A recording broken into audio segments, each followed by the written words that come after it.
Temps de Samuel. Donc voilà. Donc cela veut dire les Cananéens avaient une technologie de pointe. Ils avaient une technologie de pointe. Ils avaient des chars de guerre. Ils avaient le fer. Ils avaient tout. Donc Barak a dit, non, mais je ne peux pas. Nous n'allons pas pouvoir nous battre contre les Cananéens. Nous n'allons pas pouvoir nous battre contre Sisera. Il a 900 chars de guerre. Mais Barak avait oublié quelque chose.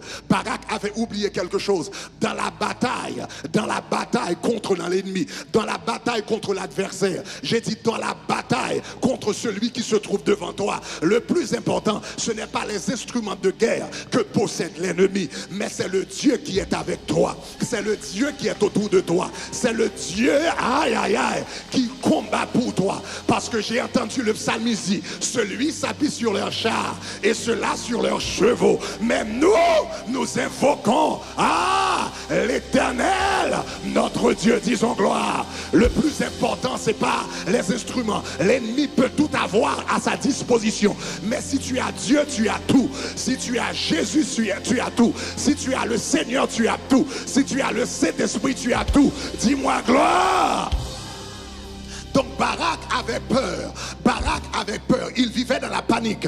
Barak a décidé de ne pas répondre à l'appel de Dieu parce que Sisera avait des chars de guerre. Mais il y a une autre raison pour laquelle Barak avait peur d'affronter Sisera. Il y a une autre raison pour laquelle il avait peur de se livrer dans un combat contre Sisera. Parce que la Bible dit dans le verset 2 que le chef de l'armée était Sisera et il habitait à Haroshet Goïm.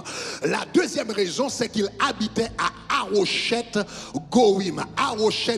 Il habitait à Haroshet Goïm. Qu'est-ce que cela veut dire? Haroshet, c'était le nom d'une ville. Haroshet, c'était le nom d'une ville cananéenne. Mais Goïm, Haroshet, Goïm. Goïm signifie littéralement en hébreu nation ou encore peuple. Nation ou encore peuple. Haroshet des nations. Haroshet des nations. Haroshet des peuples. Goïm, nation. Maintenant, le mot signifie nation. Mais le mot Goïm ou encore qui signifie nation était souvent lié dans la Bible avec l'idolâtrie. Voilà pourquoi vous lisez souvent dans la Bible le Dieu des nations. Le Dieu des nations. Pas le Dieu, non. Les dieux des nations. Les dieux des nations. Les dieux des nations. Vous lisez cela souvent dans la Bible. Le mot Goïm dans la Bible signifie nation idolâtre. Le mot Goïm signifie nation idolâtre. Donc la Bible dit Sisera, lui, il habitait à Haroshet Goïm. Il habitait à Haroshet, le lieu de l'idolâtrie. Il habitait à Haroshet, le lieu de la magie. Il habitait à Haroshet, le lieu de la superstition. Il habitait à Haroshet, le lieu de la sorcellerie. Donc il y avait une deuxième raison pour laquelle il avait peur. Parce que cet homme, non seulement il avait toute une armée avec lui, il avait des chars de guerre avec lui, mais cet homme, c'était un idolâtre.